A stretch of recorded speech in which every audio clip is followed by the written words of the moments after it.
लल्ला classes में आप सभी का स्वागत है। आज हम पॉलिटी का लेक्चर नंबर 18 लेकर के आए हैं। आई थिंक 2-3 लेक्चर में पॉलिटी को ख़त्म करने की कोशिश है। अब हम देखते हैं कि आगे क्या बातें कही गई हैं। देखिए, 2019 के संशोधन द्वारा राज्य मानवाधिकार आयोग के अध्यक्ष, जब 2019 में क्या होता है बाबू, संशोधन होता है, तो उसके द्वारा जो है राज्य मानवाधिकार आयोग के क्या अध्यक्ष, हाई कोर्ट के मुख्य न्यायाधीश, राज्य मानवाधिकार के आयोग के अध्यक्ष जी हैं, हाई कोर्ट के मुख्य न्यायाधीश हैं, अथवा न्यायाधीश रह चुका व्यक्ति होगा। ठीक है, या तो न्यायाधीश रह चुका व्यक्ति जो है होगा। अध्यक्ष एवं सदस्यों की नियुक्ति राज्यपाल द्वारा की जाएगी। अध्यक्ष एवं सदस्यों की नियुक्ति कौन करेगा बाबू? तो राज्यपाल करेगा। मतलब कि राज्य मानवाधिकार आयोग के अध्यक्ष कौन बंदा होगा? तो राज्य मानवाधिकार आयोग के अध्यक्ष तो ठीक है, कौन होगा? तो इसमें हाई कोर्ट के मुख्य न्यायाधीश को भी हम राज्य मानवाधिकार आयोग के अध्यक्ष बना देंगे। और उसके बाद में न्यायाधीश रह चुका व्यक्ति भी राज्य मानवाधिकार आयोग के अध्यक्ष बन सकेगा। अध्यक्ष एवं सदस्यों की नियुक्ति कौन करता है बाबू? तो राज्यपाल करता है। जैसे राज्य मानवाधिकार आयोग की बात करी जाए तो उसके अध्यक्ष एवं सदस्यों की नियुक्ति कौन करेगा? राज्यपाल करेगा। आगे हम देखेंगे इसमें सीएम का अध्यक्षता में गठित समिति। अब राज्य मानवाधिकार आयोग की जो समिति गठित की जाएगी वो सीएम की अध्यक्षता में गठित की जाएगी। कैसे गठित की जाएगी बाबू? सीएम की अध्यक्षता में गठित की जाएगी। अब देखेंगे यहाँ पे विधानसभा का अध्यक्ष जो विधानसभा होगा उसका अध्यक्ष बैठेगा, फिर राज्य का गृह मंत्री बैठेगा, और तीसरी बात विधानसभा में जो विपक्षी नेता होता है वो बैठेगा, और चौथी जहाँ विधान परिषद है वहाँ का सभापति एवं विपक्ष का नेता होगा। ठीक है, तो इतने लोग मिला करके हम जो है राज्य मानवाधिकार आयोग गठित करते हैं। राज्य मानवाधिकार आयोग क्या करते हैं बाबू? गठित करते हैं। सीएम द्वारा अध्यक्षता में गठित समिति, सीएम इसकी अध्यक्षता करेगा। अध्यक्षता में मेन होगा विधानसभा का अध्यक्ष, ठीक है, राज्य का गृह मंत्री, ठीक है, और विधानसभा का विपक्ष का नेता होगा, ठीक है, जहाँ पे विधान परिषद है वहाँ का सभापति होगा एवं उसका विपक्ष का नेता होगा। आगे हम देखेंगे बाबू क्या बातें कही गई है। देखिए, कहा गया है कि राज्य मानवाधिकार आयोग के अध्यक्ष का पद रिक्त होने पर सदस्य को अध्यक्ष के रूप में कार्य करने के लिए प्राधिकृत कौन करेगा? तो राज्यपाल करेगा। तो इसके कहने का मतलब है कि मान लो राज्य मानवाधिकार आयोग का अध्यक्ष पद रिक्त हो जाए, खाली हो जाए, तब जो राज्य मानवाधिकार आयोग का सदस्य होगा ना बाबू, वो अध्यक्ष के रूप में कार्य तो करेगा, लेकिन उसको अधिकार कौन देगा? ये राज्यपाल जी अधिकार देंगे। कौन देगा बाबू? तो राज्यपाल जी अधिकार देंगे कि जाओ सदस्य जी, आप राज्य मानवाधिकार आयोग के क्या बन जाओ? अध्यक्ष बन जाओ। आगे क्या बातें कही गई है? मानव अधिकारों का उल्लंघन करने वाले को सजा देना मानवाधिकार आयोग का कार्य नहीं है। कहने का मतलब है कि जो मानव अधिकारों का उल्लंघन करता है ना, उसको सजा देना मानवाधिकार आयोग का कार्य नहीं है। मानवाधिकार आयोग का ऐसा कार्य नहीं है कि जो मानवाधिकार का उल्लंघन करे उसको सजा दे दे, उसका ऐसा कार्य कुछ नहीं है। जबकि मानवाधिकार का काम क्या होता है, कार्य क्या होता है, हम उसके बारे में देखेंगे। उल्लंघन की स्वेच्छा से जांच होगी। यदि आपने मानवाधिकार आयोग का उल्लंघन किया है तो स्वेच्छा से जांच कराई जाएगी। किसी जेल को देखना, कोई जेल को देखता है राष्ट्रीय मानवाधिकार आयोग, जेल भी उसके अंडर में आता है राष्ट्रीय मानवाधिकार आयोग, क्योंकि जेल में ले जाके खूब पिटाई लगा दे, तो राष्ट्रीय मानवाधिकार आयोग है कि भाई मानव के खिलाफ जो है गलत गतिविधियां ना करी जाए, कोई पुलिस पिटाई ना कर दे, तो इसलिए जो है जेल को भी देख रेख में रखता है राष्ट्रीय मानवाधिकार आयोग। और मानवाधिकारों की सुरक्षा का पुनर्विलोकन करना, ठीक है, मतलब जो मानवाधिकार आयोग का जो सुरक्षा है उसका पुनर्विलोकन करने का काम इसका काम होता है मानवाधिकार आयोग, लेकिन सजा देना उसका काम नहीं है। आगे हम देखेंगे राज्य आयोग अपना वार्षिक प्रतिवेदन किसके समक्ष प्रस्तुत करता है? तो राज्य सरकार के समक्ष। राज्य मानवाधिकार आयोग जो होगा ना, वो अपना जो वार्षिक प्रतिवेदन होगा ना साल भर का, किसके समक्ष प्रस्तुत करेगा? तो राज्य सरकार के समक्ष प्रस्तुत करेगा। ठीक है बाबू, आगे हम देखेंगे क्या बातें कही गई हैं कि अंतर्राज्यीय परिषद की स्थापना कब हुई। संस्था बना दिया गया है बाबू यहाँ पे, और संस्था स्थापना वर्ष बना दिया गया है। तो अंतर्राज्यीय परिषद की स्थापना कब होगी, तो 1990 में होगी। कब होगी बाबू, 1990 में। 1990 में अंतर्राज्यीय परिषद की स्थापना होती है। दूसरा, राष्ट्रीय विकास परिषद एनडीसी, इसकी 1952 में हो जाती है। केंद्रीय सतर्कता आयोग सीवीसी बोलते हैं, सेंट्रल विजिलेंस कमीशन 1964 में आता है। केंद्रीय सतर्कता आयोग 1964 में आदमी को सतर्क कर दिया था, सोचो। केंद्रीय सतर्कता आयोग आया 1964 में। और राष्ट्रीय मानवाधिकार आयोग तो ये तो बेचारा 1993 में आया था। कब आया था बाबू, ये तो 1993 में आया था, 10 दिसंबर का दिन था, 1993 में आया था। आगे हम देखेंगे क्या बातें कही गई हैं थोड़ी सी। प्रथम विधि आयोग के अध्यक्ष कौन थे, एम.सी. सीतलवाड़। वारे सीतलवाड़ जी अब पहले विधि आयोग के अध्यक्ष बन गए थे, सीतलवाड़ जी। दूसरा देखेंगे, यह गैर सांविधिक नॉन स्टेट्यूटरी निकाय है जिसका गठन विधि और न्याय मंत्रालय भारत सरकार द्वारा हुआ है। तो ये क्या है बाबू, पहले तो ये गैर सांविधिक है, नॉन स्टेट्यूटरी है, ठीक है। क्यों, क्योंकि इसका गठन जो है विधि और न्याय मंत्रालय भारत सरकार द्वारा किया गया था, ठीक है बाबू। 2022 में 22वें विधि आयोग का अध्यक्ष ऋतुराज अवस्थी बने, ठीक है। 2022 में जो 22वें विधि आयोग के अध्यक्ष बने थे ना, ऋतुराज अवस्थी जी, अब 22वें नंबर के जो है विधि आयोग के अध्यक्ष। पहले नंबर के सीतलवाड़ थे, सोचो एम.सी. सीतलवाड़ पहले नंबर के थे, अब 22वें नंबर पे कौन आया बाबू, ऋतुराज अवस्थी 22 नंबर पर। राज करो ऋतुराज जी। आगे क्या बातें कही गई है देखते हैं।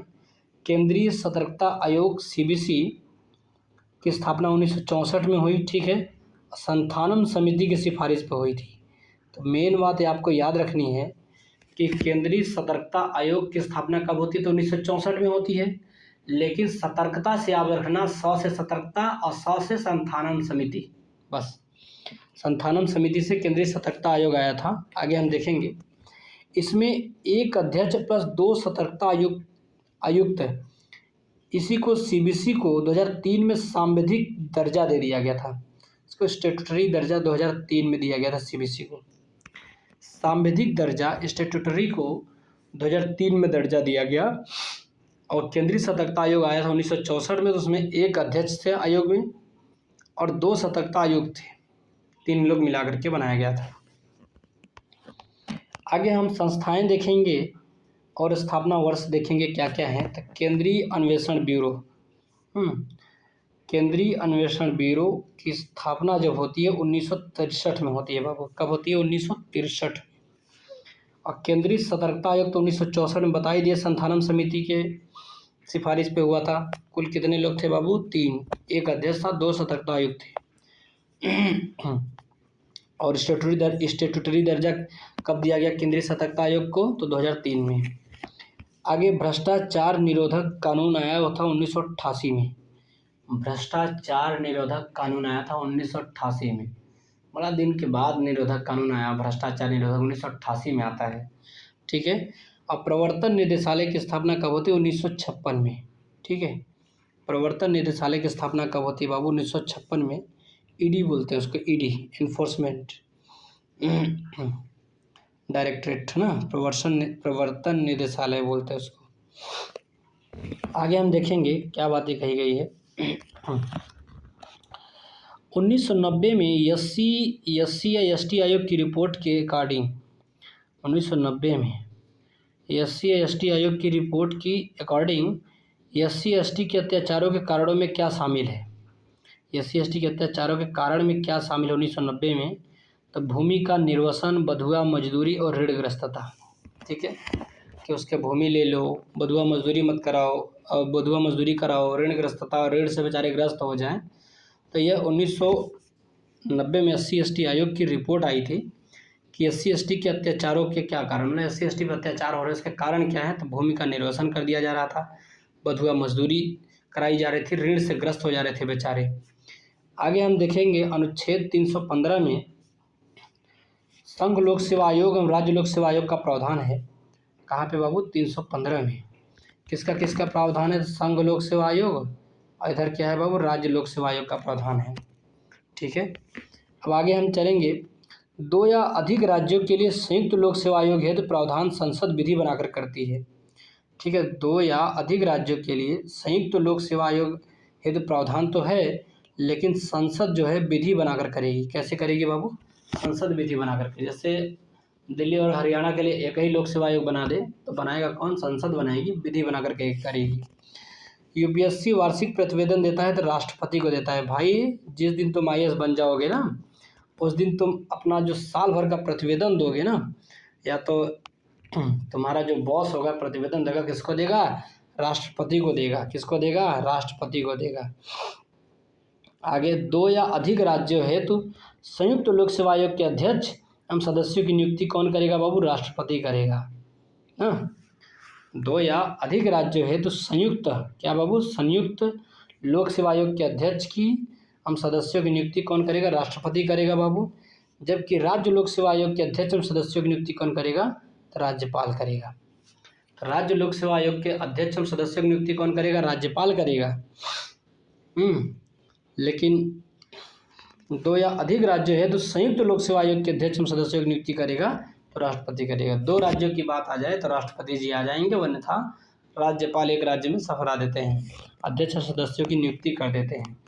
आगे हम देखेंगे अनुच्छेद 317 के अनुसार, 317 के अनुसार लोक सेवा आयोग के अध्यक्ष एवं सदस्यों को केवल कदाचार के आधार पर राष्ट्रपति आदेश द्वारा उसके पद से हटाया जा सकता है। अब लोक सेवा आयोग के अध्यक्ष एवं सदस्यों को हटाना है तो कदाचार के आधार पर राष्ट्रपति आदेश करेगा, उसके पद से हटा दिया जाएगा। आगे राज्य लोक सेवा आयोग के सदस्य को हटाया जा सकता है, तो राज्य लोक सेवा आयोग के सदस्य को कैसे हटाया जाएगा, लोक सेवा आयोग के सदस्य को तो सुप्रीम कोर्ट की जांच के बाद राष्ट्रपति द्वारा। तो राज्य लोक सेवा आयोग के सदस्य को हटाना होगा तो सुप्रीम कोर्ट जांच करेगी, तब राष्ट्रपति हटा देगा। आगे क्या बातें कही गई है बाबू, यूपीएससी के अध्यक्ष एवं सदस्यों को हटाने में संसद की कोई भूमिका नहीं होती। यूपीएससी के अध्यक्ष को हटाना हो, सदस्यों को हटाना हो तो संसद की कोई भूमिका नहीं होती। बाप रे बाप, सुप्रीम कोर्ट की जांच के बाद राष्ट्रपति हटा देगा, लेकिन सुप्रीम कोर्ट जांच करेगा उसके बाद राष्ट्रपति हटाएगा। आगे क्या बातें कही गई हैं कि किसी राज्य लोक सेवा आयोग के कार्यों को, किसी राज्य लोक सेवा आयोग के कार्यों को किसके अनुमोदन से यूपीएससी को सौंपा जा सकता है, तो राष्ट्रपति के अनुमोदन से। जो राज्य लोक सेवा आयोग का कार्य है ना, उसको यदि राष्ट्रपति अनुमोदन करे तो हम जो है यूपीएससी को सौंप देंगे। आगे आर्टिकल राष्ट्रपति के अनुमोदन से राज्यपाल की सिफारिश, आर्टिकल 315 में राज्यपाल सिफारिश करेगा तो राष्ट्रपति के अनुमोदन पे। आगे देखेंगे यूपीपीएससी के कार्यों का विस्तार किया जा सकता है यूपी विधानमंडल द्वारा। तो यूपी का विधानमंडल चाहे तो उसके कार्यों का विस्तार कर सकता है। यूपीपीएससी के व्यंग राज्य व्यय, अच्छा यूपीपीएससी के जो व्यय है राज्य की संचित निधि पर आधारित होते हैं, जबकि यूपीएससी के भारत की संचित निधि पर आधारित होंगे। ठीक, सही बात है, यूपीपीएससी राज्य की संचित निधि पर और जबकि यूपीएससी भारत की संचित निधि पर, ठीक है, आधारित होते हैं। आगे क्या कह रहा है, 1919 के अधिनियम से पहली बार लोक सेवा आयोग 1 अक्टूबर 1926 को स्थापित किया गया था। कोई पूछे कि पहली बार लोक सेवा आयोग स्थापित किया गया था कब बाबू, तो 1 अक्टूबर का दिन है 1926 को, 1 अक्टूबर 1926 को स्थापित किया गया था। शुरू में एक अध्यक्ष 4 सदस्य थे, कुल लगा करके 5 लोग थे। कितने लोग, 5 लोग मिला करके ये लोक सेवा आयोग गठित किया गया था। आगे हम देखेंगे क्या बातें कही गई हैं।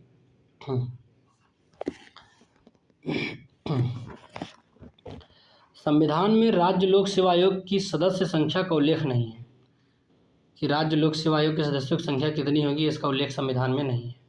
ठीक है, अनुच्छेद 318 के अनुसार यूपीएससी या जेपीएससी की दशा में राष्ट्रपति और राज्य लोक सेवा आयोग की दशा में उस राज्य का राज्यपाल विनियमों द्वारा सदस्यों की संख्या और उनकी सेवा शर्तों का अवधारण कर सकता है। ठीक है, कितना सदस्य संख्या होगा और उनकी सेवा शर्तें क्या होगी, उसके उदाहरण राष्ट्रपति राज्यपाल करेंगे। यूपीएससी की बात हो तो राष्ट्रपति और जेपीएससी की बात हो तो राज्यपाल। ठीक है, आगे क्या बातें कही गई है। यूपीएससी की प्रथम महिला अध्यक्ष थे श्रीमती रोज एम मैथ्यू जी। तो यूपीएससी की पहली महिला अध्यक्ष बनने वाली जी है श्रीमती रोज एम मैथ्यू जी। कितना पढ़ लिख के आई थी मैथ्यू जी आप। श्रीमती रोज एम मैथ्यू जी 1992-96 में क्या थी बाबू, यूपीएससी की प्रथम महिला अध्यक्ष थी। आगे हम देखेंगे प्रसाद का सिद्धांत अनुच्छेद 310 में दिया गया है। अनुच्छेद 310 में क्या दिया गया है बाबू, प्रसाद का सिद्धांत दिया गया है। प्रसाद के सिद्धांत में क्या बातें कही गई है, राष्ट्रपति के प्रसाद पर्यंत, राज्यपाल के प्रसाद पर्यंत, अनुच्छेद 310 में ऐसी बातें करी गई है। आगे हम देखेंगे सिविल सेवा में सुधार हेतु पीसी होता है। समिति का गठन किस वर्ष किया गया था, 2004 में 3 फरवरी 2004 में एक समिति बनाई गई थी सिविल सेवा में सुधार हेतु 3 फरवरी। और रिपोर्ट कब आया था, 30 जुलाई 2004 को। 3 फरवरी में एक समिति गठित करी गई 3 फरवरी 2004 को। अब फरवरी से हम 30 जुलाई तक जाएंगे, 2004 को रिपोर्ट आया था। आगे क्या बातें कही गई हैं बाबू, सिविल सर्विसेज डे 21 अप्रैल 2006 से यह दिवस मनाया जाता है। वाह रे वाह, 21 अप्रैल 2006 से यह सिविल सर्विसेज डे मनाया जाता है। 21 अप्रैल कब से बाबू, 21 अप्रैल 2006 से यह दिवस मनाया जा रहा है सिविल सर्विसेज डे। पहले तो आप बता दो सिविल सर्विसेज डे कब मनाया जाता है बाबू, 21 अप्रैल। कब से मनाया जा रहा है, 2006 से मनाया जा रहा है। आगे हम अस्थायी विशेष प्रावधान के बारे में देखेंगे। अनुच्छेद 370 एक अस्थायी और संक्रमणकालीन उपबंध था, यह भाग 21 में था। आगे देखेंगे निम्न घटनाओं का कालक्रम जो है, जम्मू कश्मीर के महाराजा हरि सिंह ने 26 अक्टूबर 1947 को विलय पत्र पर साइन कर दिया। ठीक है, आगे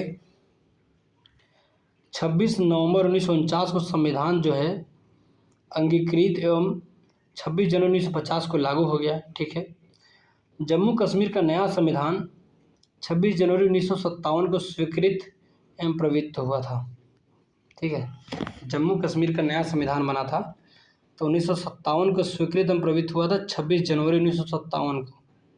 तो जो कितने साल लग गए। अब हम देखेंगे चुनाव आयोग के बारे में। देख भाई ध्यान से पढ़ते रहो, क्या पता कि आईएएस नहीं तो नेता ही बन गए। तो ध्यान से पढ़ते रहोगे तो मज़ा आएगा और चुनाव आयोग की क्या कार्य गतिविधियाँ हैं उसके बारे में हम समझ लेंगे। तो अनुच्छेद 324 क्लास 2 के अनुसार मुख्य चुनाव आयुक्त कौन बाबू, मुख्य चुनाव आयुक्त, मुख्य चुनाव आयुक्त तथा अन्य चुनाव आयुक्तों, मुख्य चुनाव आयुक्त तथा अन्य चुनाव आयुक्तों की नियुक्ति संसद द्वारा बनाई गई विधि के अधीन राष्ट्रपति द्वारा की जाती है। तो संसद विधि बनाया है उसके अधीन राष्ट्रपति द्वारा की जाती है। मुख्य चुनाव आयुक्त तथा अन्य चुनाव आयुक्तों की नियुक्ति कौन करेगा, तो राष्ट्रपति करेगा, लेकिन क्यों कैसे करेगा, जो संसद विधि बनाई होगी उसके अनुसार करेगा।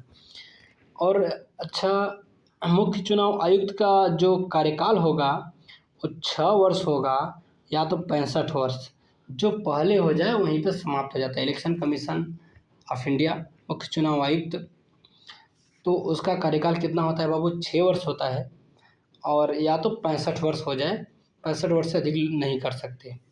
सुप्रीम कोर्ट के न्यायाधीश की रीति पर हटाया जाता है। अब कोई पूछे कि मुख्य चुनाव आयुक्त इलेक्शन कमीशन ऑफ इंडिया को कैसे हटाओगे, तो जैसे सुप्रीम कोर्ट के न्यायाधीश को हटाया जाता है ना, उसी रीत से आप इलेक्शन कमीशन ऑफ इंडिया को भी हटाएंगे। तो इलेक्शन कमीशन ऑफ इंडिया सोचो कितना पावरफुल है। आगे हम देखेंगे निर्वाचन आयुक्त अपना इस्तीफा राष्ट्रपति को संबोधित करता है।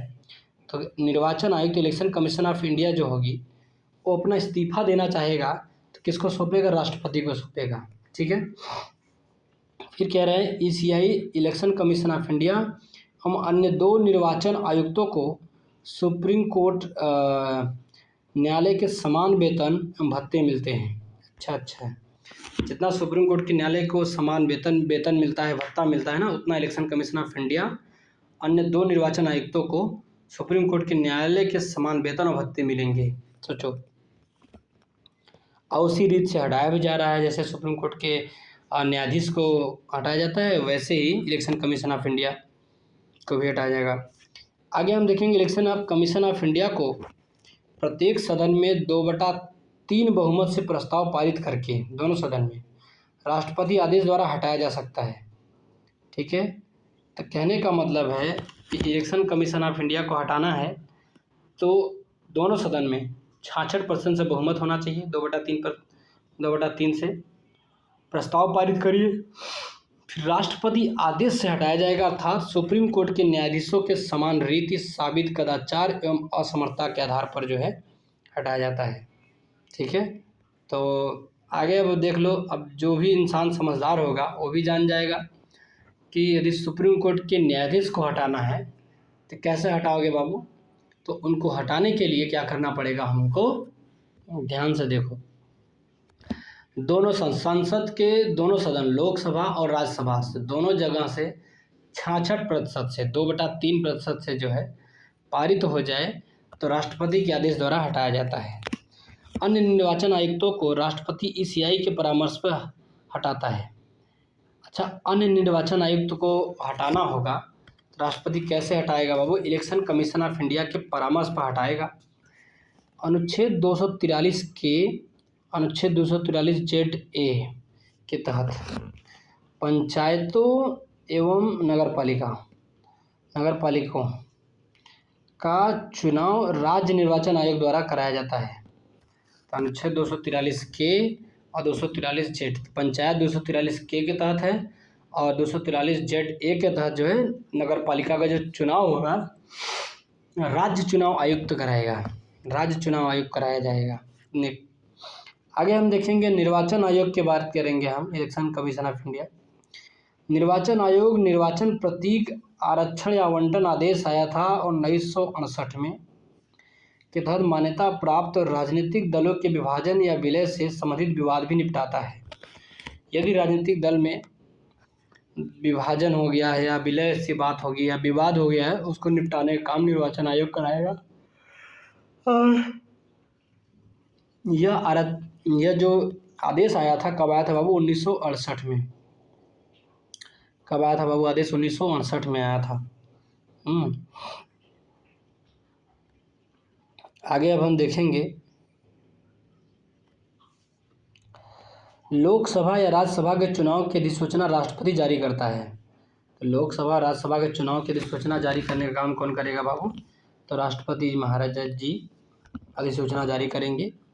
जबकि विधानसभा और विधान परिषद में या राज्यों की यूनियन टेरेटरीज के अधिसूचना राज्यपाल जारी करेगा। ठीक है, आगे हम देखेंगे, मतलब लोकसभा राज्यसभा के चुनाव की अधिसूचना जारी करने का काम राष्ट्रपति, और राज्य में आ जाएंगे तो वहाँ पे विधानसभा विधान परिषद के यूनियन टेरेटरीज की अधिसूचना कौन करेगा, राज्यपाल करेगा। आगे हम देखेंगे राज्यपाल कर ले कि यूनियन टेरेटरीज में या प्रशासक कर ले, आगे हम देखते हैं। अनुच्छेद 103 के अनुसार सांसदों की अयोग्यता संबंधी विवाद पर निर्णय ईसीआई के परामर्श से राष्ट्रपति, जबकि दल बदल आधार पर सांसदों की अयोग्यता का निर्णय सदन के अध्यक्ष या सभापति करते हैं।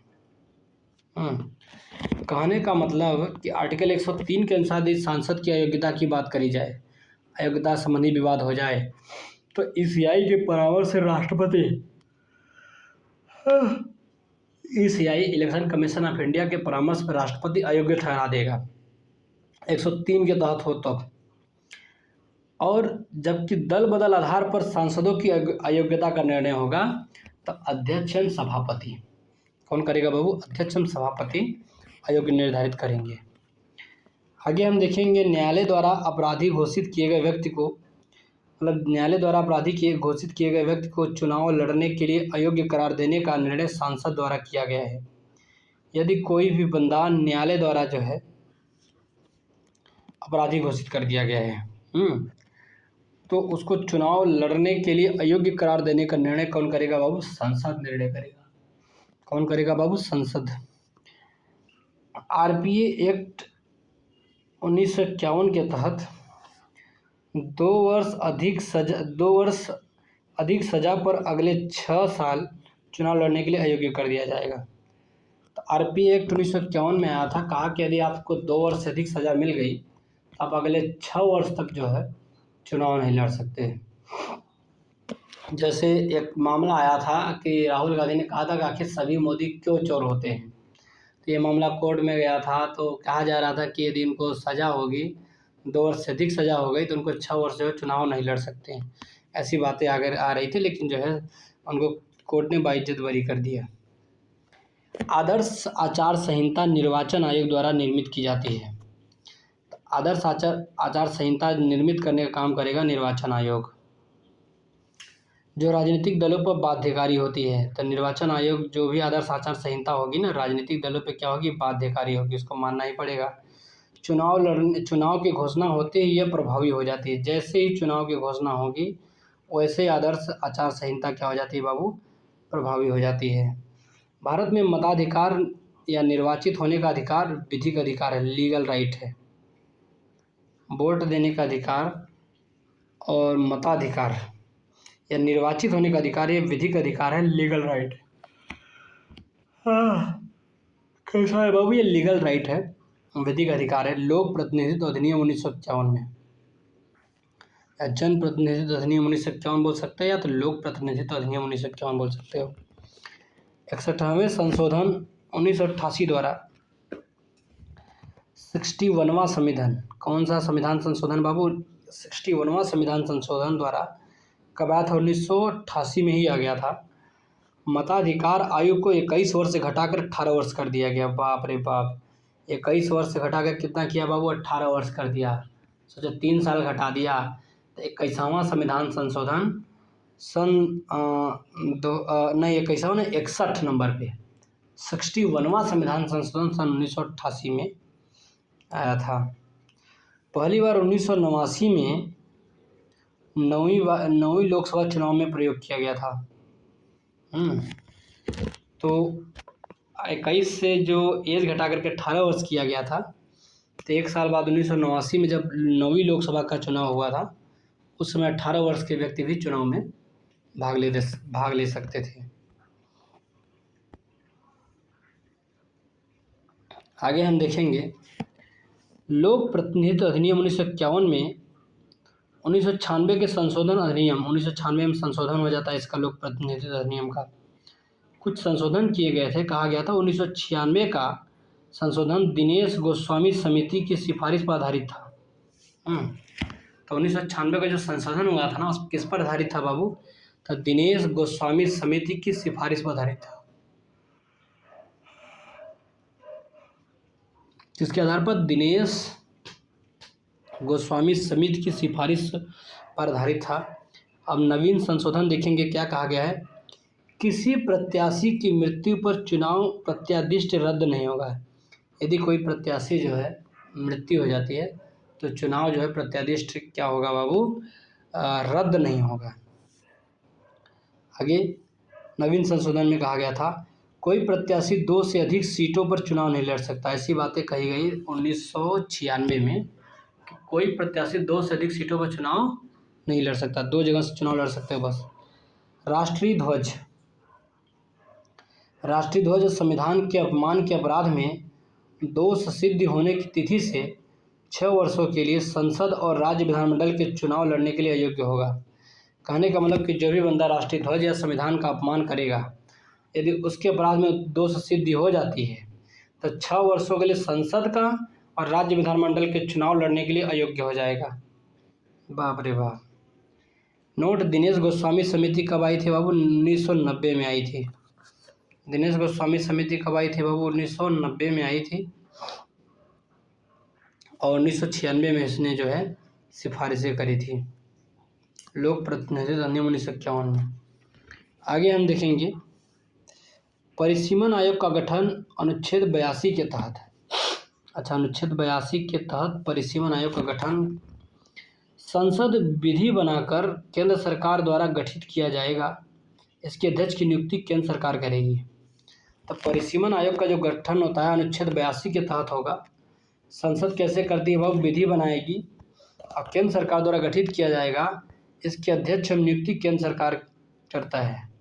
तो कोई पूछ ले कि परिसीमन आयोग के अध्यक्ष की नियुक्ति कौन करेगा, वो केंद्र सरकार करेगा। ठीक है, अध्यक्ष की नियुक्ति केंद्र सरकार करेगा।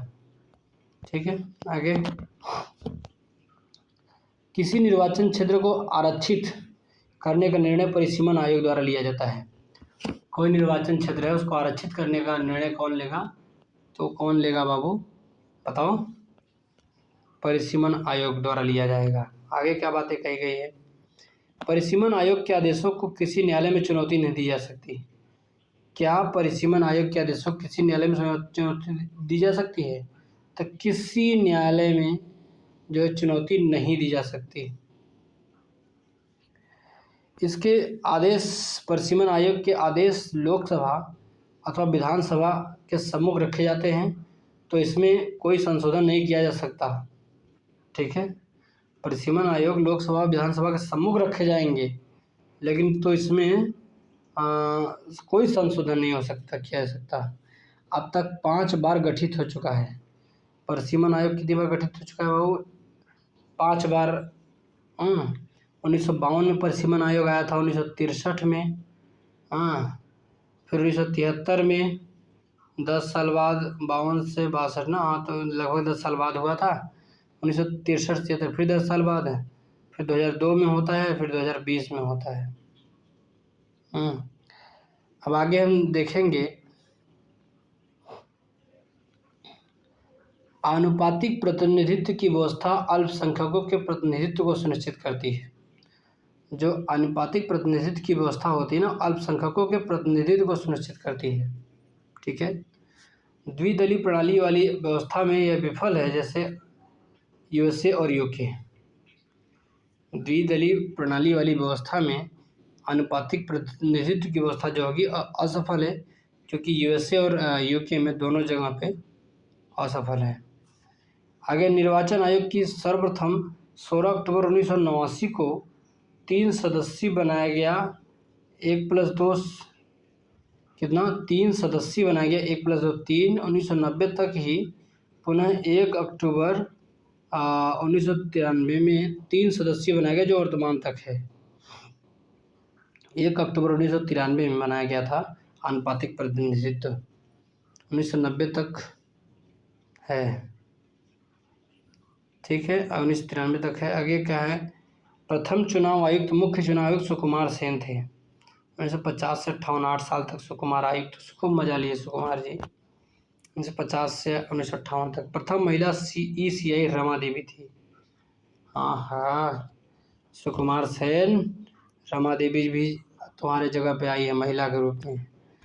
सुकुमार सेन प्रथम चुनाव आयुक्त थे और रमा देवी जो है महिला के रूप में प्रथम चुनाव आयुक्त रही हैं। 1950 से 58 के बीच में, तो ये रमा देवी जो है 26 नवंबर 1990 से 11 दिसंबर 1990 तक। ठीक है, आगे हम देखेंगे